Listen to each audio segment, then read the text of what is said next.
और मुझे ये बताइए कि आपको ऐसा क्यों ज़रूरत महसूस हुआ कि उत्तर प्रदेश में बड़े पैमाने पर अवैध घुसपैठ है? ये कब हुई? इतने वर्ष से आप उत्तर प्रदेश के शासन में, इतना समय कैसे लग गया? और ये अस्थायी डिटेंशन सेंटर क्या है?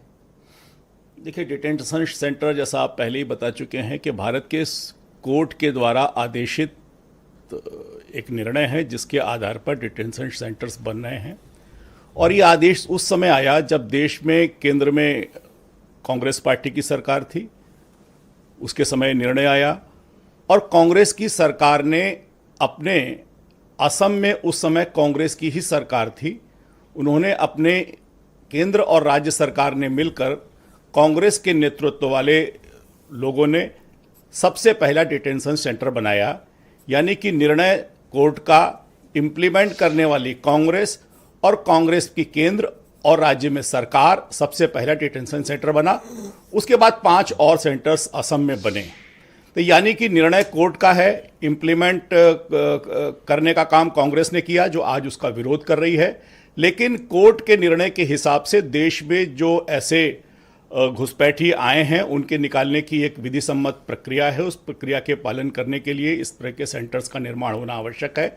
और उसी क्रम में उत्तर प्रदेश में ये सेंटर्स हर जिले में बने।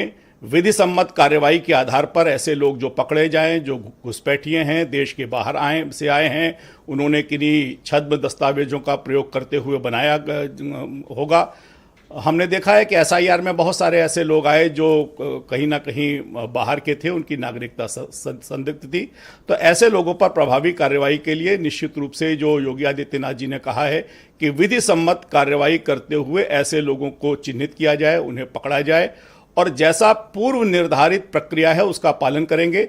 देश के लिए बेहतरी के आधार पर विधि सम्मत कार्रवाई करते हुए ऐसे लोगों को इन सेंटर्स में रखेंगे और उसके बाद जो भी केंद्र का निर्देश होगा वो जिस देश के होंगे, जहां की उनकी मूल नागरिकता होगी, उसको पता करते हुए उन्हें वापस वहां पर डिपोर्ट करेंगे। मैं समझता हूं कि देश की बेहतरी के लिए, देश के साधन संसाधनों का देश के नागरिक इस्तेमाल कर सके, दूसरे लोग उसका दुरुपयोग न कर सके, इसलिए एक सही दिशा में उठाया गया। आप जब ये मुद्दा उठा रहे थे तो आपने कांग्रेस को एक तरह से क्लीन चिट दी, कांग्रेस को एनओसी दी। आप कांग्रेस के पक्ष में थे कि कांग्रेस के खिलाफ थे? आपने कहा कि कांग्रेस की सरकार थी तब डिटेंशन सेंटर बना राज्य में और केंद्र में और कांग्रेस ने इसे लागू किया। तब तो फिर आपके मुताबिक कांग्रेस को एनओसी है। नहीं, क्यों घेरेंगे फिर कांग्रेस? नहीं, कांग्रेस को मैं इसलिए घेरूंगा कि अभी जो कांग्रेस वाले बोलेंगे उनको आप भी सुनेंगे और देश की जनता भी सुनेगी। तो देश की जनता देख ले कि कांग्रेस का वास्तविक चेहरा क्या है। देखिए, कोर्ट का निर्णय, और आप बता रहे हैं सुप्रीम कोर्ट का, मेरी जानकारी थोड़ी दूसरी है। 2005 के सुप्रीम कोर्ट का एक ऑर्डर पे बनी थी। तो सुप्रीम कोर्ट के निर्णय के बाद अगर कोई संस्था बन रही है, उस समय की केंद्र सरकार उसके समर्थन में खड़ी है, राज्य सरकार उसे पुष्ट कर रही है, पुष्ट करने के आधार पर अपने यहां ऐसे केंद्र बना रही है। अगर वैसा ही केंद्र योगी आदित्यनाथ बना रहे हैं तो मुझे लगता है कि सारे राजनीतिक दलों को उसका समर्थन करना चाहिए। पुष्टि हो गई है कि यहाँ पे है? भारत सरकार से बात हुई विदेश मंत्रालय से? देखिए, ऐसा है कि अभी तो नीचे चिन्हित होंगे ना, और चिन्हित की प्रक्रिया जैसे आपने दिखाया शुरू हो चुकी है।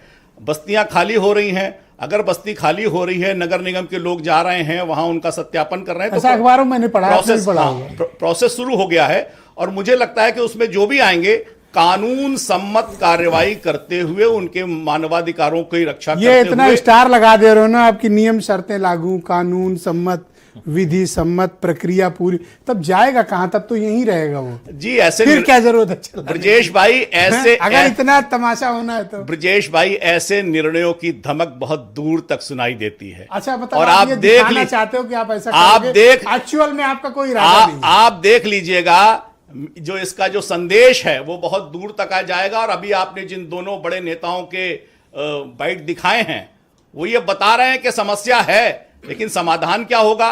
समाधान तो यही होगा ना कि उन्हें पहचाना जाए, पहचान के राउंड का एक अंतिम सवाल है जाए। अंतिम सवाल यह है कि जब सब कांग्रेस ने किया, बनाया कांग्रेस ने डिटेंशन सेंटर, लागू कांग्रेस ने किया, तो आपने क्या किया? इतने समय से आप शासन में हो, आपने तो एक डिटेंशन सेंटर भी नहीं बनाया, ना आपने कोई कार्रवाई की। ब्रजेश भाई, हमने अपने चुनाव घोषणा पत्र में किए गए वादे को पूरा किया और मेरे ये साथी विपक्षी दल हमें प्रेरित करते हैं। जब हमने कहा ना कि 370 हटाएंगे, हम देरी कर रहे थे, ये कहते थे कि तुम हटा नहीं पाओगे वरना हिंदुस्तान में कोई आप गोल पोस्ट मत बदलो, तिरंगा इसी पे रहो। नहीं 370 देखिए ऐसा तिरंगा लेकर चलने वाले नहीं आएंगे, तो हमने वो कर दिखाया। फिर इन्होंने कहा कि तारीख नहीं बनाएंगे, मंदिर कब बनाएंगे, तो हमने मंदिर भी बना दिया और कल झंडा भी फहरा देंगे। और निश्चित रूप से कांग्रेस ने और समाजवादी पार्टी कह रहे हैं कि आप पकड़ क्यों नहीं पाए, अब हम पकड़ के दिखाएंगे भी और बाहर भी भेज कर दिखाएंगे। मैं समझता हूं कि इन राजनीतिक दलों को सद्बुद्धि आ गई है और इस मामले में भी हमारा समर्थन करेंगे। सर 11 साल से दिल्ली की गद्दी पे हैं, 8 साल से ज्यादा उत्तर प्रदेश में बीत चुका है। आपके मुताबिक जैसा आप कह रहे हैं, मेरे पास कोई एक एविडेंस नहीं, एज पर यू जैसा आप कह रहे हैं कि सब कांग्रेस ने डिटेंशन सेंटर बनाए, कार्रवाई की सुप्रीम कोर्ट के कहने पर, राज्य में भी होते, केंद्र में भी उनके, सर आपने तो कुछ भी नहीं किया। फिर ब्रजेश भाई हमने तो स्टेप बाय स्टेप किया। हमने अपनी घोषणा पत्र अभी भी आप विधि सम्मत, कानून सम्मत, नहीं, हमने देखिए हम करेंगे कानून के हिसाब से। Thank you sir. करेंगे पूर्व के दिशा निर्देश और सुप्रीम कोर्ट के जो आदेश हैं उनका अनुपालन धन्यवाद। मैं करेंगे, दीपक निश्चित रंजन जी रूप को से करेंगे इनवाइट और करता करके हूं। दिखाएंगे।